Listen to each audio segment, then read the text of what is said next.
Hey, it's Ashley. Tonight's story begins the way some of the best mysteries do, with an old house, a family secret, and something that was never really lost, just hidden. But this isn't only a story about a missing jewel. It's about inheritance, about the stories families leave behind, and about the strange way a place can start to feel like it's been waiting for you. This is in the house of the sleeping star. The rain came down in sheets, turning the winding country road into a ribbon of glistening ink. Taylor gripped the steering wheel of her rental car, wipers swiping frantically against the deluge. Her GPS had given up 10 miles ago, choosing to display a stubborn signal lost message rather than any helpful guidance.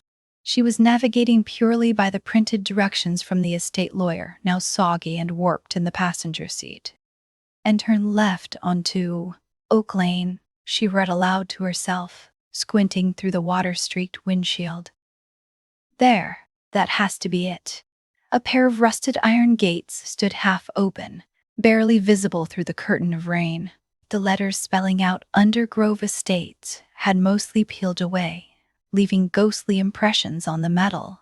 As she drove through, the trees formed a dense canopy overhead, their leaves thrashing in the wind. The road was little more than a dirt track now, pocked with puddles that splashed mud onto the car's sides.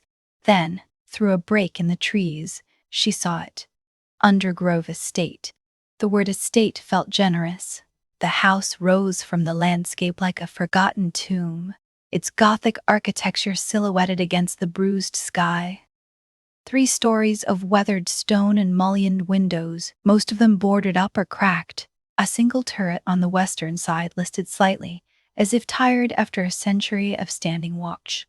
Taylor parked as close to the front as she dared, avoiding what looked suspiciously like a sinkhole near the withered rose garden. She sat in the car for a full minute, just staring at the house that had apparently belonged to her great-aunt Elizabeth, a woman she'd never met, never even heard of until last month's phone call from a lawyer named Peterson.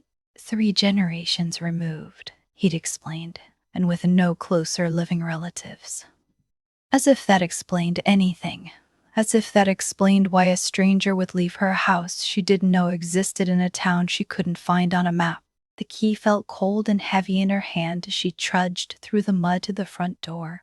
The porch sagged under her weight, groaning like an old man rising from a chair. The key turned with surprising ease, the lock yielding after a reluctant scrape of metal. The door swung inward, revealing a hall draped in shadows. The air that greeted her was heavy with the smell of dust and something else, something sweet and vaguely familiar, like dried flowers long since forgotten. A grand staircase swept upward into darkness, its banister draped in what appeared to be white sheets like shrouds. Taylor stepped inside, her footsteps echoing in the cavernous space. She reached for the light switch she knew wouldn't work, her fingers brushing against cobwebs instead. Of course there was no electricity. The lawyer had mentioned that. Needs some modernization, had been his careful phrasing. Her phone's flashlight cut a nervous beam through the gloom, revealing furniture shapes huddled beneath white sheets. Everything was coated in a thick layer of dust. She found herself holding her breath, as if the house were sleeping and she didn't want to wake it. In the center of the hall hung a chandelier, thick with cobwebs that drooped like ghostly decorations. Through the beam of her flashlight, Taylor could see that the floor was marble, or had been once. Now it was cracked and stained, with patches where the stone had given way to dirt beneath. This was hers. This dusty, decaying monument to a family she barely knew belonged to her. The thought should have brought some sense of inheritance, of belonging. Instead, it just made her feel like an intruder. It wasn't until her 3rd day at Undergrove, sleeping on an air mattress in what appeared to have been the drawing room, that Taylor ventured into the library. The door had been stuck, requiring a solid shove from her shoulder to open.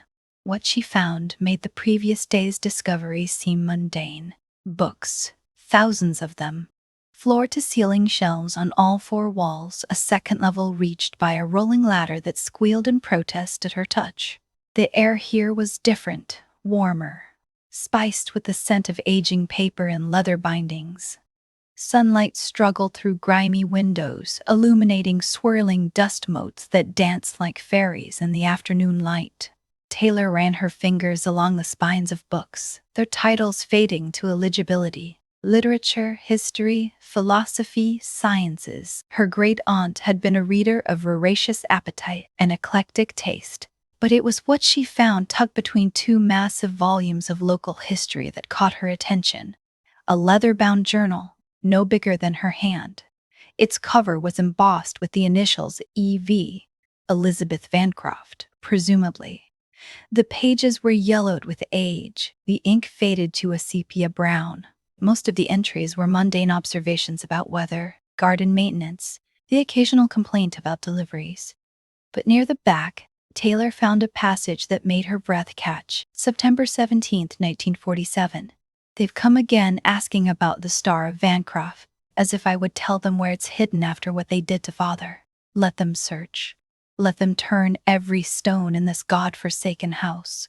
Some secrets are meant to stay buried. Some treasures are not worth the cost of keeping. Taylor read the passage 3 times, her heart thudding against her ribs. The Star of Vancroft. She'd heard that name before somewhere.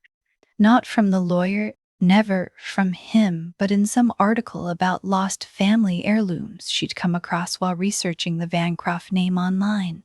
A quick search on her phone confirmed it. The Star of Vancroft, a sapphire of legendary size and clarity, rumored to have been part of the Vancroft family for centuries. According to the Historical Society's website, it had vanished during the 1920s, presumed stolen or sold during the family's financial decline. Some speculated it was the cause of that decline, a cursed jewel that brought misfortune to its possessors. Taylor sank into a dusty armchair, the leather cracking beneath her weight. The lawyer had never mentioned anything about a priceless sapphire. Not a word about family curses or mysterious deaths. Just a straightforward inheritance, probate filed, taxes paid, all neat and tidy. She looked around the library at the thousands of books and hidden corners of a house that suddenly seemed less like an inheritance and more like a puzzle box. The rain had stopped, and afternoon sunlight streamed through the grimy windows, illuminating dancing dust motes in the air. For the first time since arriving, Taylor felt something besides the overwhelming weight of responsibility. She felt curiosity. The thought of searching the entire house, every dusty corner, every secret passage that might lurk behind its walls was daunting. Impossible, really. She needed help, local help. Someone who knew the area, the history, the stories that didn't make it into official records. Her phone showed a single bar of service. Enough, she hoped, to find the number for the Underhill Historical Society. The town was 10 miles away, close enough for a day trip. If anyone knew about the Star of Vancroft beyond what was written on a website, it would be them. Taylor rose, dusting off her jeans. Her plan formed quickly. Sleep in her dusty room, wake at dawn, drive to Underhill, and find answers. The house had secrets, she was sure of it now. And for reasons she couldn't yet explain, she wanted to be the one to uncover them. The bell above the door of the Underhill Historical Society jangled with an optimistic cheer that didn't quite match the weather or Taylor's mood. A small brass plaque on the door read, "Established 1876." Though the building itself, a modest brick structure with large windows, looked more like something from the 1970s. Inside, the scent of old paper and floor polish was immediate and overwhelming. Shelves lined every available wall space, crammed with books, binders, and file boxes.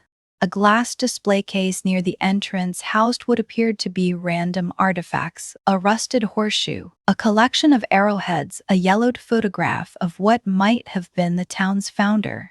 Behind a desk piled high with books sat a woman with glasses perched on the end of her nose and dark hair pulled back in a messy bun.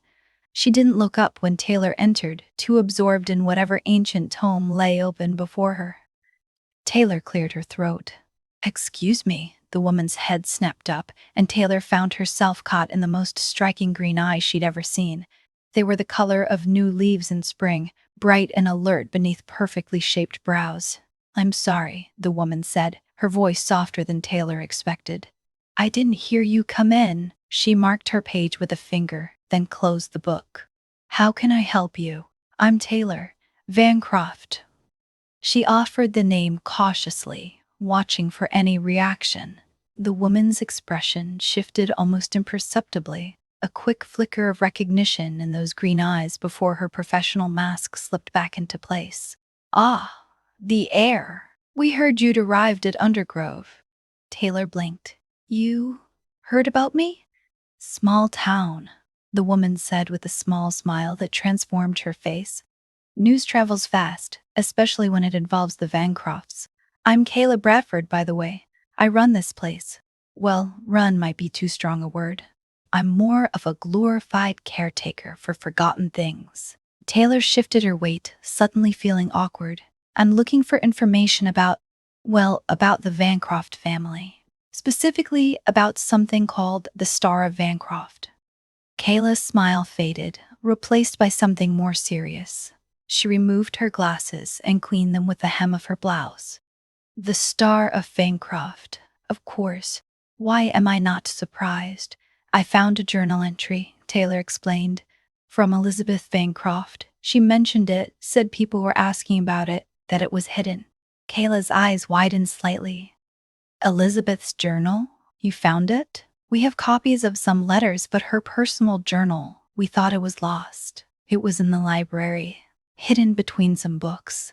Kayla rose from her chair, moving to a nearby filing cabinet. The Star, she said, her back to Taylor as she searched through files. Local legend, mostly. Some say it's just a story, a myth.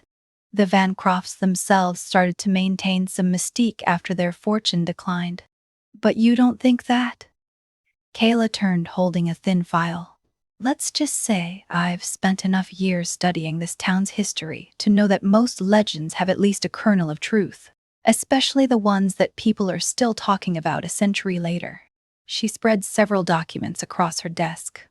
Black and white photographs of people in old-fashioned clothing, newspaper clippings yellowed with age, a genealogical chart that sprawled across multiple pages. The Star was mentioned in Elizabeth's father's will, Kayla explained, pointing to a photocopy of a legal document. But there was no clear indication of who was to inherit it or where it was kept. Just a cryptic note about it being too precious for this world. Taylor leaned closer, reading the faded script. Too precious. What does that mean? Nobody knows for sure, Kayla said. Around the same time, there were rumors of financial troubles, gambling debts. Some say the Star was sold to settle a debt. Others say it was stolen. But the most persistent theory, and I put no stock in curses for the record, is that it brought misfortune to the family and someone hid it to break the supposed curse. She paused, looking at Taylor directly. Your great-aunt Elizabeth was the last Vancroft to live at Undergrove. She never spoke of the Star to anyone here, not in the 50 years she lived in that house alone. If anyone knew where it was, it would have been her. Taylor's eyes drifted to the photographs, to faces that shared a certain resemblance to her own, high cheekbones, determined expressions. And you think the journal might have clues? Kayla nodded, her expression thoughtful. Elizabeth was a clever woman. Educated abroad, spoke 4 languages, had a mind for puzzles and games. If she wanted to hide something, she wouldn't just stuff it in a mattress. She'd create a mystery. There was something in the way Kayla spoke, a genuine passion for history that went beyond professional duty. Taylor found herself watching the other woman's hands as they gestured toward the documents, noting the ink stains on her fingers, the way her green eyes lit up when discussing the past. So, Taylor said, her decision made before she'd fully formed the thought. Would you be interested in helping me solve it? The mystery, I mean. Kayla looked surprised, then cautious. That's quite an undertaking. Undergrove is a large house with many places to hide things. I've been sleeping there for 3 nights, Taylor admitted. It's even larger up close. I wouldn't know where to begin, honestly. But you understand this family, this history. You'd see things I'd miss. Kayla considered this, her gaze drifting toward the window where gray clouds gathered once more. I'd need to check my schedule, she said formally, though there was a spark of interest in her eyes. This place doesn't run itself. I understand, Taylor said quickly, not wanting to seem pushy. I just thought, since you're interested in the history. The history is my job, Kayla corrected gently. What you're proposing would be personal, a private search. She paused, then made a decision. I could come by tomorrow afternoon, after hours here, to take a preliminary look, if anything catches my interest. Taylor's relief was palpable. That would be wonderful, really. They arranged a time, 4 o'clock the following day, and Taylor left with a copy of the genealogical chart and Kayla's phone number written on the back of a historical society brochure. As she drove back toward Undergrove, the countryside seemed less intimidating, the road less isolated. The house, when she saw it again against the darkening sky, still looked like a tomb, but now it felt less like a burden and more like a challenge waiting to be accepted. That night, Taylor couldn't sleep. The air mattress seemed to deflate further with every restless turn she made. Every creak of the old house sounded like a footstep, every whistle of wind through a broken pane like a whisper. She kept thinking about Kayla, the way she'd looked when talking about the star, that spark of curiosity that mirrored Taylor's own burgeoning interest. By morning, Taylor had formulated a plan. She would start in the library, where she'd found the journal. Elizabeth had hidden it there. Maybe there were other clues. She spent the day dusting shelves and carefully examining books, looking for anything out of place, any hidden compartments or loose floorboards. She found nothing but spiderwebs and her own mounting frustration. By the time Kayla's car crunched up the gravel drive the next afternoon, Taylor had worked herself into a state of dusty impatience. She met Kayla at the front door, feeling unaccountably nervous, as if inviting a friend over to her new place instead of a historian to investigate a potential treasure. I started in the library, Taylor said, leading Kayla inside. But I'm probably missing all the obvious places. Kayla stepped into the hall, her eyes scanning the space with an appreciative gaze that Taylor found herself admiring. Elizabeth didn't do obvious, she said. That much is clear from her correspondence. She enjoyed being deliberately enigmatic. They moved to the library, where Taylor had cleared a small space among the books. Kayla ran her fingers along the shelves, her touch practiced and sure. Unlike Taylor's frantic searching, Kayla moved with a methodical calm, examining not just the books but the shelves themselves, the spaces between, the way the light fell across different sections. The Vancrofts, Kayla said, her back to Taylor as she studied a high shelf, weren't just wealthy. They were collectors of stories, not just books but experiences, artifacts, connections. She turned, her expression thoughtful. If Elizabeth wanted to hide something, she wouldn't just create a physical puzzle. She'd create a narrative one, something that required understanding not just the house, but the family itself. Taylor considered this, her eyes drifting to the journal she'd left on a reading table. She wrote about gardens. A lot. Different plants when they bloomed, how they failed in certain weather. Kayla's interest peaked. The Vancrofts were proud of their gardens at one point. There are drawings in the Historical Society's collection from the 80s.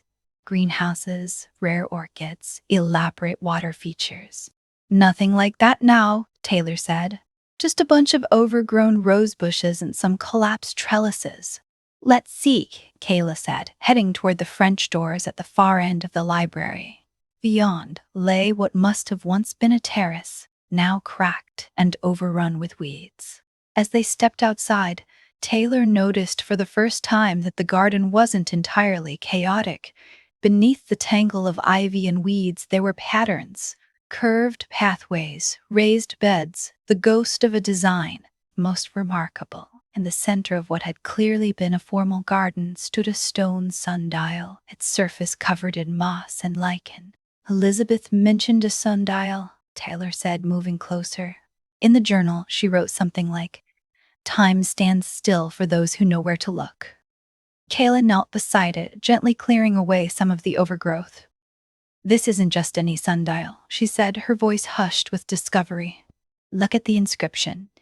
Taylor knelt beside her, peering at the worn letters carved into the stone base. Oros non numero ni si sirenas, I count only the sunny hours. Common enough on sundials, but the Vancrofts had a particular affection for wordplay, hidden meanings. Taylor looked closer at the sundial itself, the metal pointer casting no shadow in the afternoon light. Is there anything else? Any other markings? Kayla's fingers probed the base of the sundial, her touch sensitive to imperfections. There's something here, she murmured, brushing away more moss. A date, and what looks like coordinates. Taylor leaned in, her heart racing. Coordinates? To where? Not to a place, Kayla said slowly, her green eyes bright with understanding. To a book, chapter and verse, so to speak. She stood, dusting off her hands. Elizabeth was religious about cataloging her library. Every book numbered, every shelf labeled. If these coordinates refer to books, they'd lead us somewhere specific. Back inside the library, they approached the shelves with renewed purpose. Kayla had noticed a master index tucked away in a drawer of the main desk, a meticulously handwritten catalog of the entire library, complete with numbering system. Coordinates, Taylor repeated, looking at the numbers they'd found. 17, 23, 844. 17th shelf, 23rd book. Kayla reasoned.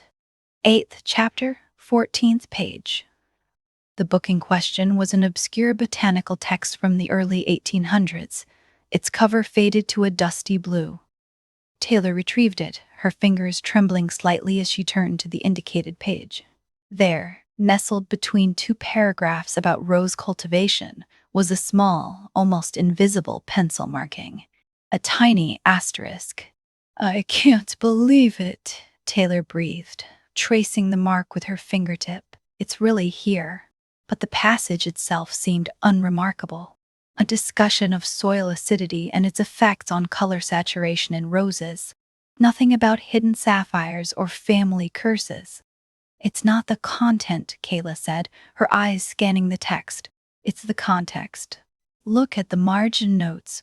Taylor hadn't noticed them before, faint pencil markings in the margins, written in a neat, precise hand. Elizabeth's notes, she realized. Most were simple references to other texts, but one stood out. See west-facing window, third from right, winter solstice. Winter solstice, Taylor repeated. That's months away. Or it's a reference point, Kayla countered. Something about the angle of light, perhaps. Where would the light hit on the winter solstice? They moved to the west-facing wall of the library, where 3 large windows looked out toward the crumbling remains of what must have been greenhouses. The third window from the right had a distinctive stained glass panel at its top. A small, circular piece with the Vancroft crest emblazoned in shades of blue and gold. The crest, Kayla said softly. Most families had them, but the Vancrofts were particularly proud of theirs. The motto reads, In lumine tua videvimus lumen. In your light, we shall see light. Taylor stared up at the stained glass, noticing something she'd missed before. Set into the wooden frame of the window was a small metal mechanism, almost hidden in the ornate carving. A latch of some kind, shaped like a keyhole, but too small for any conventional key. There, she said, pointing. I'd have never noticed that. Kayla examined it closely, her expression thoughtful. It's not a keyhole. It's a combination lock, probably. Elizabeth wouldn't have wanted just anyone to be able to open this. Combination. Taylor's mind raced back to the numbers they'd found. 17, 23, 8, 14. What if that's not coordinates for books? What if it's the combination? Kayla's eyes widened. It fits, but how would you input it? There's no dial, no obvious mechanism. Taylor ran her fingers along the window frame, pressing gently on different sections of the wood. When she pressed on the small carving shaped like a leaf, there was a faint click. Another click when she pressed on a flower carving nearby. They're buttons, she realized, hidden in the carvings. Kayla stepped closer, her breath warm against Taylor's neck. Try it. The numbers must correspond to the carvings. Look for patterns. Together, they examined the window frame, counting carvings until they found a sequence that matched the numbers. 17th carving from the left, then 23rd, then 8th, then 14th. As Taylor pressed each in sequence, there was a series of soft clicks, culminating in a distinct thud from within the wall. It opened, Kayla whispered, her green eyes bright with excitement. Beside the stained glass panel, a small section of the wall had recessed, revealing a narrow compartment. Inside lay a small wooden box, no larger than a shoebox, with the Vancroft crest burned into its lid. It wasn't locked, simply secured with a small metal clasp. Taylor's hands trembled as she lifted the box from its hiding place. It was heavier than she expected. Inside, nestled in velvet lining, was not the Star of Vancroft, but a collection of letters tied with a faded silk ribbon, and a smaller lacquered box that rattled when she shook it gently. Letters, Kayla said, her voice hushed with reverence. And what sounds like a key? Taylor untied the ribbon, her fingers careful with the fragile paper. The letters were addressed to someone named Claire and signed Elizabeth, though the handwriting didn't match the journal entries. These letters were dated from the 1930s, written during Elizabeth's youth. "I have to show you something," Elizabeth had written in one of the letters, her penmanship elegant but hurried. "Father doesn't know I found it. He thinks it's safe, but I know where he's hidden the star. He talks in his sleep sometimes, mutters about the blue fire and how it consumes those who possess it." Taylor looked up at Kayla, her heart racing. So it was real. The star was real. Very real, Kayla agreed, her eyes scanning the next letter. And it seems Elizabeth's father believed it was cursed. The letters told a story that chilled Taylor despite the warmth of the room. Elizabeth had discovered her father, hiding the star after a series of misfortunes had befallen the family. The loss of their shipping business, a barn fire that killed several horses, her mother's sudden illness. In his grief and desperation, Elizabeth's father had blamed the sapphire, hiding it away where it could bring no more harm. "He's placed it somewhere he believes no one would think to look," Elizabeth wrote in her final letter. "Somewhere that represents everything the star is not. A place of humility and remembrance, not pride and wealth." Taylor opened the smaller lacquered box. Inside was a small key, ornate but simple, with a triangular head and a single tooth. It didn't match any lock they'd seen in the house so far. "Humility and remembrance," Kayla repeated softly. Where would that be? Not the main house, certainly. Too grand. "The family cemetery," Taylor said, the thought coming to her suddenly. "I'd passed it on the way in, beyond the rose garden. It looked old, but maintained." Kayla's green eyes lit with understanding. Of course. Elizabeth's journal mentioned her father visiting the cemetery often, talking to the dead as if they were old friends. They found the cemetery easily enough, a small walled enclosure with crumbling stone markers overgrown with ivy. The oldest graves dated back to the early 1800s, the names carved into stone, nearly eroded by weather and time. In the center stood the larger mausoleum, its door made of iron, rusted in places but still solid. The key fit perfectly into a lock Taylor hadn't noticed before, one hidden beneath a loose stone near the mausoleum's threshold. The door opened with a groan of protest, revealing a small, stone-lined space. The air inside was cool and smelled of earth and something else, something metallic and cold. In the center of the mausoleum, atop a simple stone sarcophagus, sat a wooden box. It was plain, unadorned except for the Vancroft crest carved into its lid. Not grand or ornate, but humble, just as Elizabeth's letter had suggested. Taylor's hands trembled as she lifted the lid. There, nestled in black velvet, lay the Star of Vancroft. It was larger than she'd imagined, a deep blue sapphire cut into a star shape, its facets catching what little light penetrated the mausoleum's dim interior. The stone seemed to glow with an inner fire, blue as deepest twilight, with flecks of silver that twinkled like distant stars. "It's beautiful," Kayla breathed, her voice barely a whisper, "and terrifying." Taylor reached out, her fingers hovering above the sapphire. All this trouble, all this mystery, for a stone. Not just a stone, Kayla corrected gently, for a story, for the meaning people have attached to it for centuries. As Taylor lifted the sapphire from its velvet bed, the mausoleum seemed to grow colder, the air heavier.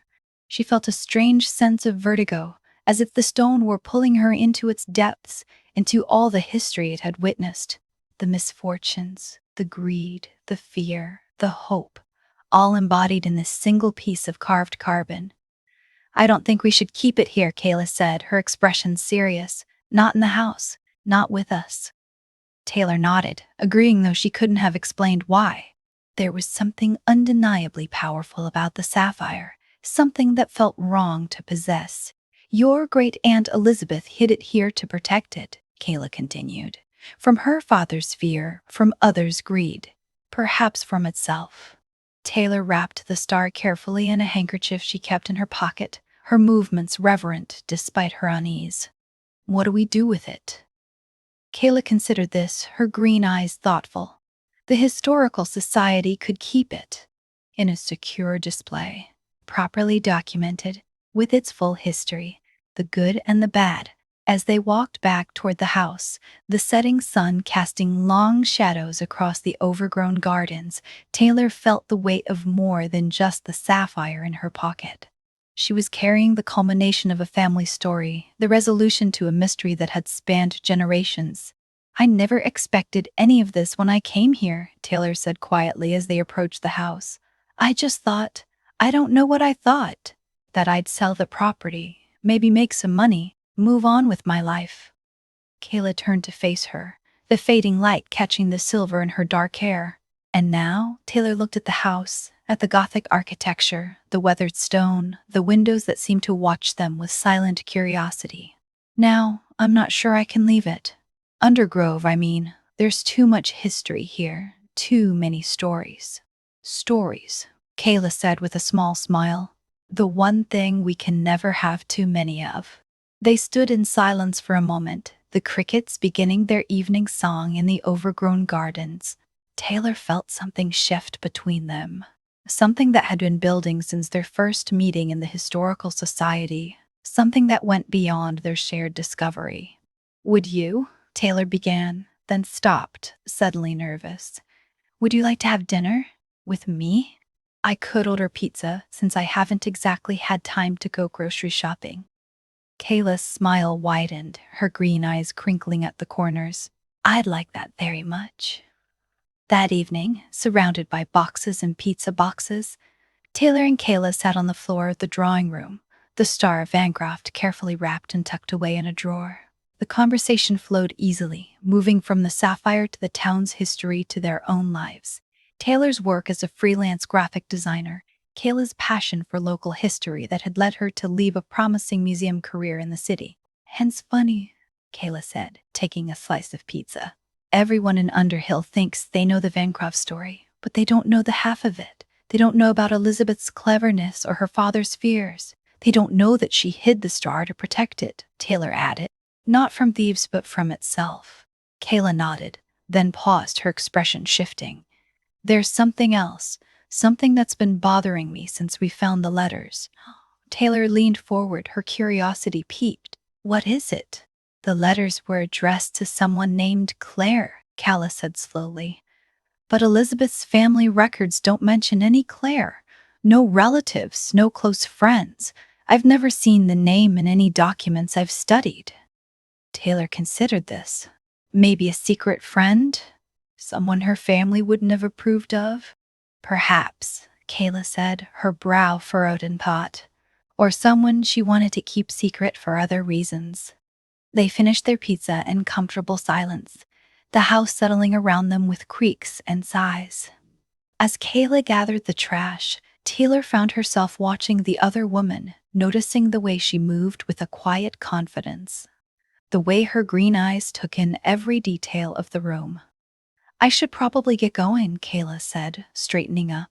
"Early start tomorrow." "Right," Taylor said, feeling a sudden pang of disappointment. "Of course." As Kayla reached the door, she turned back. "Taylor, About the star. The Historical Society would be honored to display it, but the decision is ultimately yours. It's your inheritance. Taylor nodded. I'll think about it. There's no rush, right? No rush, Kayla agreed with a small smile. Just let me know when you've decided. The door closed behind Kayla, leaving Taylor alone in the cavernous house. The silence that had once felt oppressive now seemed filled with possibility. The possibility of restoration, of discovery, of something she couldn't yet name but felt stirring within her. The next morning, Taylor was woken not by the house's creaks, but by her phone buzzing insistently on the floor beside her. The screen displayed an unknown number with an unfamiliar area code. She sat up, rubbing sleep from her eyes, and answered. Hello? Taylor Vancroft. The voice was crisp, professional, with a hint of something else. Something that made Taylor's spine straighten. This is she. My name is Derek Lawson. I represent a private collector who has a keen interest in the Vancroft family history. There was a pause, deliberate and weighted. I understand you've recently come into possession of Undergrove Estate. Taylor's mind raced. I have. Who is this collector, if you don't mind my asking? Discretion is paramount in my line of work, Miss Vancroft. But I can tell you that my client has been researching the Vancroft family for quite some time. Specifically, they have been looking for a certain family heirloom, the star. He had to be talking about the star. Taylor's heart thudded against her ribs. I'm not sure what you're referring to. No? The tone was knowing, almost condescending. Let me be more direct then. The Star of Vancroft. My client believes it may have resurfaced. Taylor's silence was all the confirmation he needed. My client is prepared to make a very generous offer for the stone's return, Derek continued. An offer that would more than cover any restoration costs for Undergrove, with a substantial sum left over for you personally. Taylor stood, walking to the grimy window and looking out over the overgrown grounds. I don't think so. I would advise you to reconsider, Ms. Vancroft. My client is persistent. They have waited a very long time for the star. Then they can wait a little longer, Taylor said, her voice firmer than she felt. I'm not interested in selling. I see. The tone shifted and losing its professional polish to reveal something colder beneath. A word of caution then. The Star of Vancroft has a history of bringing misfortune to those who possess it. My client is merely trying to save you from that fate. I'll take my chances, Taylor said, ending the call before he could respond. Her hand shook slightly as she lowered the phone. Someone new. Someone outside the town. Someone powerful enough to hire people like Derek Lawson to track down a century-old mystery. The day passed in a blur of nervous energy. Taylor found herself checking every lock, jumping at every creak of the house. The mausoleum, where they'd found the star, now seemed less like a historical curiosity and more like a crime scene waiting to be discovered. She considered calling Kayla, but hesitated, not wanting to alarm her over what might be nothing more than an empty threat. That evening, as darkness fell and the house seemed to grow larger and more menacing around her, Taylor made a decision. She couldn't stay at Undergrove alone, not with the star hidden in a drawer like a loaded gun. She packed a small bag, tucked the wrapped sapphire into her jacket pocket, and drove to the only place in town she felt might be safe, the Underhill Historical Society. Kayla was just locking up when Taylor arrived, her expression shifting from surprise to concern when she saw Taylor's face. What is it? Kayla asked, leading her inside and flipping on a small desk lamp. You look like you've seen a ghost. Worse, Taylor said, sinking into a chair. I've spoken to someone who wants to buy the star. Kayla's green eyes narrowed. Who? Derek Lawson. Says he represents a private collector. Kayla froze, her hand halfway to a stack of books. Derek Lawson, the art recovery specialist? Taylor nodded. That's him. How did you know? Only the most infamous in the business, Kayla said, beginning to pace the small office space. He specializes in acquisitions, pieces that have been lost, stolen, or otherwise misplaced. He doesn't take no for an answer. He offered me a lot of money, Taylor admitted, and then he threatened me. In a polite, professional way, but it was definitely a threat. Kayla stopped pacing, her expression serious. We need to secure the star. Properly, not in a desk drawer at Undergrove. Where? A bank vault? No, Kayla said, her mind clearly working through possibilities. Too obvious. Lawson has ways of tracking these things. We need somewhere unexpected, somewhere with historical significance that no one would think to associate with a valuable gemstone. Taylor followed her gaze around the room at the shelves of books and display cases of forgotten artifacts. Here, precisely, Kayla said with a small smile. Who would look for the Star of Vancroft in a small-town historical society? They worked quickly, Kayla moving with a practiced purpose through the building, while Taylor stood guard, her ears straining for any sound from outside. Kayla led Taylor to a small, unassuming storeroom in the back, filled with archival boxes and metal filing cabinets. These are accession records, Kayla explained, pulling out a drawer. Every item that's ever come into the Society's collection, documented and cross-referenced. But there's a system within the system. Uncatalogued items, donations that were never processed, things that were set aside and forgotten over the years. She selected a heavy metal box from the back of the drawer, one that looked like it hadn't been opened in decades. Inside were folders filled with yellowed documents, each labeled with a year and a brief description. Kayla slipped the wrapped star into an empty folder from 1923, the year the gemstone was reported missing. No one will look here, she said, closing the box and sliding it back into place. I'm the only one who's worked with these archives in years. Even the board of directors doesn't know half of what's stored back here. As they locked up the society, Taylor felt a sense of relief. The sapphire's weight no longer a burden on her conscience or her pocket. But the relief was short-lived, replaced by a new worry. What if Lawson doesn't believe I've given it up? Taylor asked as they stood in the cool evening air. What if he comes to Undergrove looking for it? Then we'll be ready for him, Kayla said, her expression determined. We have something Lawson doesn't. Knowledge of the House of Elizabeth's methods. She designed her secrets to be discovered by those who understood her, not by bullies like Lawson. The plan they formed over coffee at the town's only diner was elaborate and somewhat absurd, but it was the best they had. Taylor would return to Undergrove, making a show of being there alone. Kayla would arrive the next morning as planned, ostensibly to continue her research. They would let Lawson believe the star was still at the house, drawing him into their territory where they had the advantage. You're sure about this? Taylor asked, watching as Kayla stirred her coffee with a steady hand. It could be dangerous. Kayla looked up, her green eyes serious. Some stories are worth the risk. Some things are worth protecting. Taylor slept poorly that night, even after returning to Undergrove.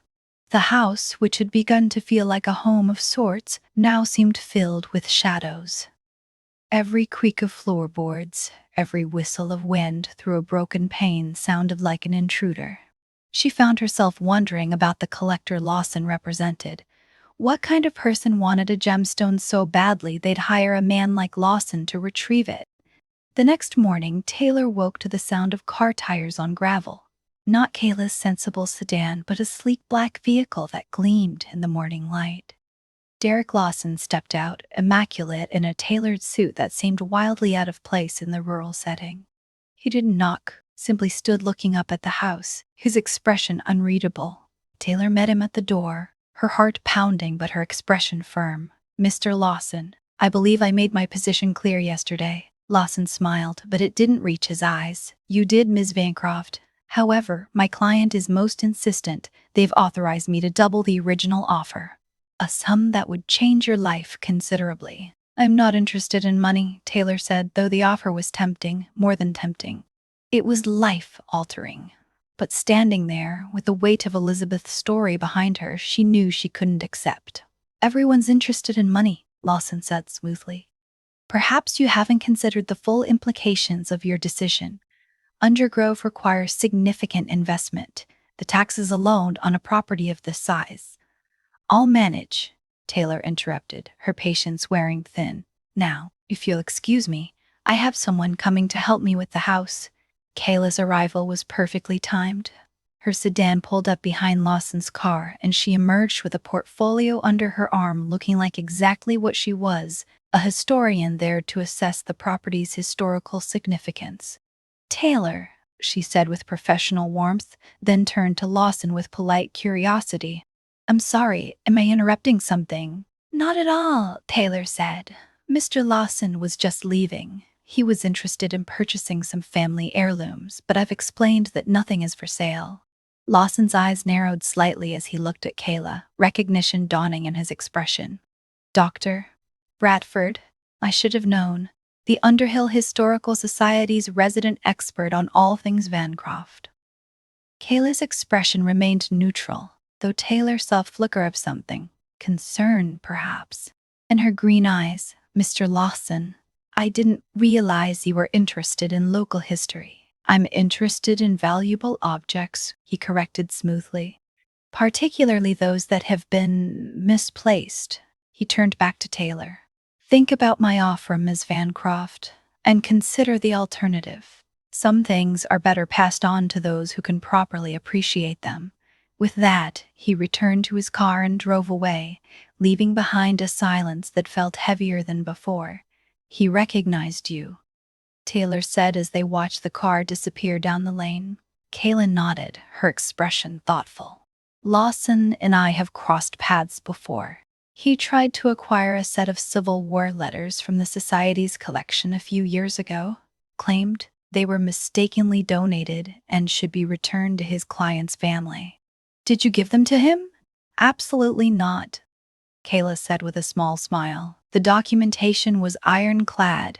He wasn't happy, but he couldn't prove anything. He's relentless, Taylor. He won't give up easily. Then we need to move quickly, Taylor said. The longer we pretend the star is still here, the more danger we're putting ourselves and the house in. They spent the day implementing their plan, converting the library into what appeared to be an active research station. Kayla spread out maps and documents while Taylor pretended to catalog books, occasionally stopping to stare thoughtfully at specific shelves. They left obvious clues about their search. Books about gemstones left open on tables, genealogical charts spread across desks, notes written on loose paper that mentioned the star. The real trick, Kayla explained as they worked. Not that we've already found it. We need Lawson to think we're a step behind him, that he has a chance to find it before we do. Taylor nodded, arranging books on a table to look as though they'd been hastily consulted. And when he breaks in, then we'll be ready, Kayla said confidently. The house has defenses that Lawson doesn't know about. Elizabeth was clever, but also cautious. She designed Undergrove to protect its secrets. That evening, Taylor cooked dinner on a portable camp stove she bought that morning. Simple pasta sauce served over store-bought noodles. As they ate in the dusty dining room, surrounded by furniture shrouded in white sheets, Taylor felt a strange sense of domesticity that was at odds with their precarious situation. I never expected this when I came here, Taylor admitted, swirling pasta around her fork. The house, the mystery, you. Kayla paused, her fork halfway to her mouth. Me? I'm glad I met you, Taylor said simply. I would have been completely lost here without you. Kayla's green eyes softened. I'm glad I met you too, Taylor Vancroft. She set down her fork, her expression becoming more serious. I should warn you about something. The collector Lawson represents, they're not just any wealthy individual. The art world whispers about them. No one knows their name, only that they acquire objects with histories. Objects believed to have power beyond their material value. Taylor shivered despite the warmth of the room. The curse. Kayla nodded, or whatever people choose to call it. This collector doesn't just want the star for its monetary value. They want what they believe it represents. That night, Taylor insisted Kayla stay over. I don't want you driving back to town alone, she argued when Kayla hesitated. Besides, if Lawson is watching the house, he might find it suspicious if you leave. They set up their air mattresses in the drawing room, side by side, but not touching. The house settled around them with its usual creaks and sighs, but now these sounds felt like companions rather than threats. Taylor lay awake for a long time, listening to Kayla's breathing, aware of the other woman's presence just feet away. She felt safer than she had since arriving at Undergrove, despite the danger that lurked outside. The next day passed in nervous anticipation. Taylor and Kayla continued their careful staging, leaving more apparent clues about their search. They even discovered Elizabeth's botanical reference with the margin notes, leaving it open on a desk as if they'd just found it. "He'll make his move tonight," Kayla predicted as evening approached. "He'll wait until the house is dark, until he thinks we've left or gone to sleep." The plan was simple but risky. Taylor and Kayla would go to bed as usual, but instead of sleeping, they would wait in the library, in the darkness, for Lawson to appear. The house itself would be their weapon, its creaky floors, its secret passages, its confusing layout. "We need to give him enough rope to hang himself," Kayla explained. "Let him find what we want him to find, then corner him." As darkness fell, Taylor and Kayla settled into their hiding spots behind heavy velvet curtains in the library. The house was silent except for the wind whispering through broken window panes. Taylor's heart hammered against her ribs, a frantic rhythm that seemed loud enough to give them away. She could feel Kayla beside her, a steady presence in the darkness. Hours passed. Taylor's legs cramped, her muscles protested the stillness. She was beginning to think Lawson wouldn't come, that he'd seen through their ruse. Then she heard it. A soft click from downstairs, the front door opening with practiced silence. Kayla's hand found Taylor's in the darkness, squeezing gently. Taylor squeezed back, her fear mingled with a strange sense of excitement. Footsteps moved stealthily through the hall, cautious but sure. Lawson knew where he was going, or thought he did. Taylor could hear him moving toward the library, the floorboards groaning softly under his weight. The library door creaked open. A beam of flashlight cut through the darkness, sweeping across the room. Taylor held her breath, pressing herself deeper into the heavy curtains. Lawson moved with efficiency, his flashlight beam landing on the open botanical reference, then on the genealogical charts, then on the shelf where Taylor had carefully rearranged books to suggest a search. He didn't notice the curtains, didn't seem to sense their presence. He made directly for the west-facing window, for the hidden compartment where they'd supposedly discovered the box. Taylor's breath caught in her throat. He was falling for it. Perfectly. As Lawson examined the window mechanism, Kayla slipped from behind the curtains, moving with the silence that seemed impossible in the old house. Taylor followed, her own movements clumsy by comparison. They had planned this moment, rehearsed it, but now that it was happening, Taylor's body felt alien, uncooperative. Lawson was so focused on the window compartment that he didn't hear them approach. Not until Kayla spoke, her voice clear and cold in the darkness. "Looking for something, Mr. Lawson?" Lawson spun around, his flashlight beam cutting across their faces. For a moment, surprise rendered him speechless. Then his professional mask slipped back into place, though Taylor could see the fury in his eyes. "Dr. Bradford. Ms. Vancroft. I should have known you'd try something like this." "We know what you're after, Lawson," Kayla said, her voice steady. "And you're not getting it." Lawson's laugh was short, humorless. "You think you can stop me? This house, this family history? You have no idea what you're dealing with." "Then enlighten us," Taylor said, surprising herself with her own bravado. "Why is this stone so important to your client?" Lawson's expression shifted, calculating. "My client is a collector of rare objects. The star is the rarest of all." "That's not enough," Kayla countered. "People don't hire men like you for mere rarity. They hire you for power, for secrets."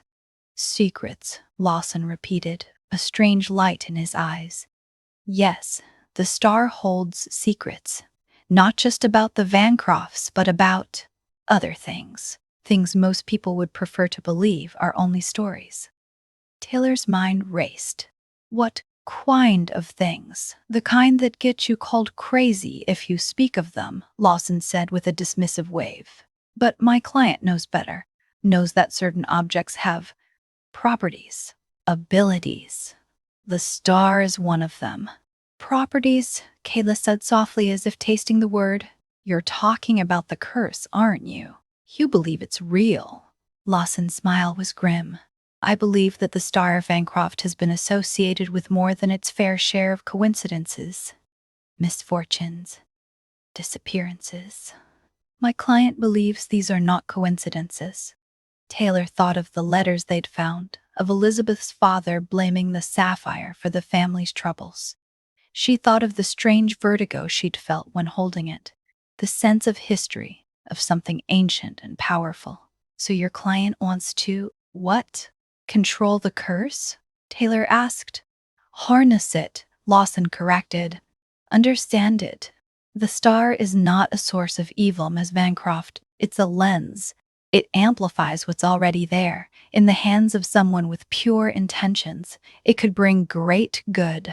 In the hands of someone with other intentions, the consequences could be devastating. Intentions like your client's? Kayla asked pointedly. Lawson's expression hardened. My client's intentions are beyond your comprehension. And now, if you'll excuse me, I'll be taking the star. He moved toward them, and for the first time, Taylor realized he was armed, not with a gun, but with something else. Something small and metallic that glinted in the beam of his flashlight. I wouldn't, Kayla said, her hand moving to a small electrical switch on the wall beside the curtains, a switch Taylor hadn't noticed before. Elizabeth was prepared for intruders. She designed this house to protect itself. Taylor looked at Lawson intently, looking at him up and down, noticing the exquisite nature of the outfit, his entire attitude. You know, she thought out loud. I don't think there is a client. She squinted at Lawson, feeling a strange confidence. The man who hires others, the man who has ways, is the type of person who doesn't take orders. The sort of person who says, my client, as a sort of catch-all phrase to lend gravitas to his own wants. She took a step forward. There is no client, is there, Derek? The star is for you. Lawson's composure finally cracked. A flicker of something, surprise, then fury, crossed his face before he could mask it. You're cleverer than you look, Ms. Vancroft. But cleverness won't save you. Kayla flipped the switch. For a moment, nothing happened. Then a low hum filled the air, and the lights in the house began to flicker, not turning on but pulsing in a strange, irregular rhythm. The floorboards beneath Lawson's feet seemed to shift, though Taylor couldn't see how. What is this? Lawson demanded, stumbling slightly. Elizabeth's security system, Kayla explained. Not alarms, not cameras, something more subtle. A series of magnetic plates beneath the floorboards connected to an old generator in the basement. They disrupt electronics and disorient visitors. Lawson's flashlight sputtered and died, plunging the library into near darkness, illuminated only by the pulsing lights. He cursed, fumbling in his pocket for something else. The real genius, Kayla continued, her voice calm and steady, is that it activates randomly. No pattern. The intruder never knows when the floor will shift, when the lights will change, when a door will suddenly lock. As if on cue, the library door slammed shut with a loud thud. Lawson jumped, turning toward the sound. In that moment of distraction, Taylor acted. She lunged forward, grabbing for the object in Lawson's hand, a strange, metallic device that hummed with energy. He was stronger than she expected, his grip like iron. They struggled in the dim, pulsing light, a clumsy dance of desperation. Taylor could smell his cologne, feel the fine fabric of his suit against her skin. She wasn't fighting for the star anymore, not really. She was fighting for Kayla, for the house, for the story that had become her own. With a surge of adrenaline, Taylor twisted Lawson's wrist, using the momentum to send him stumbling backward. The device flew from his hand, skittering across the floor and disappearing beneath a heavy curtain. Lawson cursed, turning to retrieve it. That's when Kayla made her move. She didn't hesitate, didn't falter. With a practiced motion, she kicked a loose floorboard near the hearth. A board Taylor hadn't even noticed was loose. The section of floor beneath Lawson's feet gave way suddenly, and he fell with a surprised shout, disappearing into darkness. There was a thud from below, followed by a string of curses. Keller explained, breathing heavily. Elizabeth's favorite hiding place. The entrance is hidden, but the release mechanism is here. She designed it to trap intruders, not harm them. Taylor stared at the hole in the floor, then at Kayla. You planned this? I planned for possibilities, Kayla corrected. I didn't know for sure that he would fall for it, that he would stand in exactly the right spot. From the cellar below, Lawson's shouts continued. Let me out of here. Do you know who you're dealing with? Taylor peered into the darkness. He can't get out. Not easily, Kayla said. The stairs are retractable. The release mechanism is up here, and there's no light source down there. Elizabeth wasn't cruel, but she was thorough. They stood in silence for a moment, listening to Lawson's angry shouts fade to frustrated muttering. The pulsing lights in the library returned to normal, the magnetic plates beneath the floorboards falling silent. Now what? Taylor asked, her heart still racing. We can't just leave him in the cellar. Kayla considered this, her green eyes thoughtful. We have proof he broke in, proof he intended to steal. We call the sheriff, explain the situation. The Historical Society has documentation about the house's security system. Elizabeth filed patents for some of the inventions. Patents? Taylor said, surprised. Elizabeth was ahead of her time, Kayla said with a small smile. An inventor as well as a historian. She believed in protecting history, not just studying it. As they waited for the sheriff to arrive, Taylor and Kayla stood in the library, the space now feeling less like a crime scene and more like what it had always been, a repository of stories, a keeper of secrets. I should tell you something, Taylor said quietly, breaking the silence. About why I really came to Undergrove. It wasn't just about the inheritance. Kayla turned, her expression attentive. What was it about? My job? I was miserable, Taylor admitted. The freelance design work, the constant hustle for clients who didn't appreciate what I did. I was looking for an escape, a way to start over. When I heard about the house, it seemed like the perfect solution. Sell it, make some money, disappear somewhere new. But now? Kayla asked softly. Now, Taylor said, looking around the room at the books and the hidden compartment and the trapdoor in the floor. Now I feel like I've found something I didn't know I was looking for. Not an escape, but a purpose. Kayla's green eyes softened. The stories have a way of calling to people, don't they? The ones who are meant to listen. Taylor nodded, feeling something shift between them, something that had been building since their first meeting in the Historical Society. What about you, Kayla? Why did you leave the museum career in the city to come back here? Kayla paused, her gaze drifting to the grimy windows where moonlight struggled through the grime. Underhill is my home. My family has been here for generations. I left for a while, thought I wanted something bigger, more prestigious, but I found myself missing this.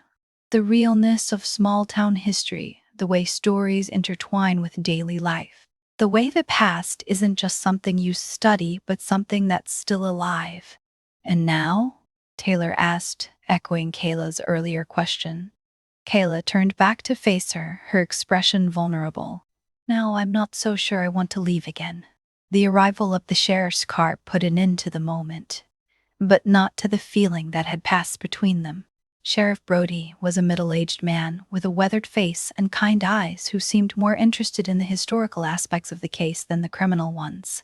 Derek Lawson, he said, shaking his head after they'd explained what happened. He's been on our radar for years, but he's careful.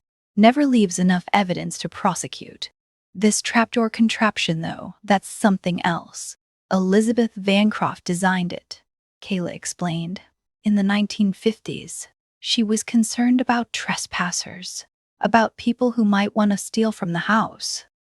Sheriff Brody nodded, making notes in a worn notebook. Well, unlawful entry with intent to commit a crime is still unlawful entry, fancy lawyer or not. We'll hold him, see if we can make the charges stick. From the cellar below, they could still hear Lawson's occasional shouts, now laced with desperation. Sheriff Brody called for backup, and soon 2 deputies were wrestling Lawson from the cellar, his suit now dusty and torn, his professional composure completely gone. "You'll regret this," he snarled as they led him away. "Both of you. You have no idea what you've interfered with." Taylor and Kayla watched the taillights disappear down the lane, the house settling around them in the sudden quiet. "Now what?" Taylor asked, feeling the adrenaline of the evening begin to fade, leaving behind a bone-deep weariness. "Now," Kayla said with a small smile, "we deal with the star. The real one, not the fake." Taylor blinked. "Fake? What fake? What fake?" "The one we planted in the compartment," Kayla explained. "The one Lawson was so determined to find. I had a replica made years ago for a display about lost local treasures. Never thought I'd have a use for it beyond that." Taylor stared at her, then began to laugh. "You planned this. The whole thing." "I planned for possibilities," Kayla corrected. "I didn't know Lawson would come, but I knew someone might. The Vancrofts have attracted treasure hunters for centuries." The next morning, Taylor and Kayla retrieved the real star from its hiding place in the Historical Society's archives. Holding it again in the daylight of the library, Taylor felt less of the strange vertigo she'd experienced before and more of a sense of resolution. "The Society's collection," Kayla said, carefully wrapping the sapphire in a soft cloth. "It belongs there, with the letters, with the full story. Not hidden away, not in a private collection where its history can be erased." Taylor nodded, her decision made. "I'll donate it, officially, with the understanding that it stays here at Undergrove as part of a permanent exhibit about the Vancrofts." Kayla's green eyes lit up. "That's more than I'd hoped for. The board will be thrilled." And Taylor added, her heart thudding with nervousness, "I was thinking about the house, Undergrove. I don't want to sell it anymore. I want to restore it, turn it into something. A museum, maybe. A research center. A place where people can come to learn about the history of this area." Kayla's smile widened. "You'd be good at that. You have the house, the history. I have a lot of information about the history." "You could work here," Taylor suggested, testing the waters. "As the director or curator, whatever title you want. You know this place better than anyone." Kayla's expression softened. "I'd like that very much, Taylor Vancroft." They stood in the library, the morning light streaming through the grimy windows, the future unfolding before them like a map waiting to be explored. Undergrove was no longer a burden, a mystery to be solved. It was a beginning. The restoration of Undergrove Estate began the following spring, a slow and meticulous process that seemed to take on a life of its own.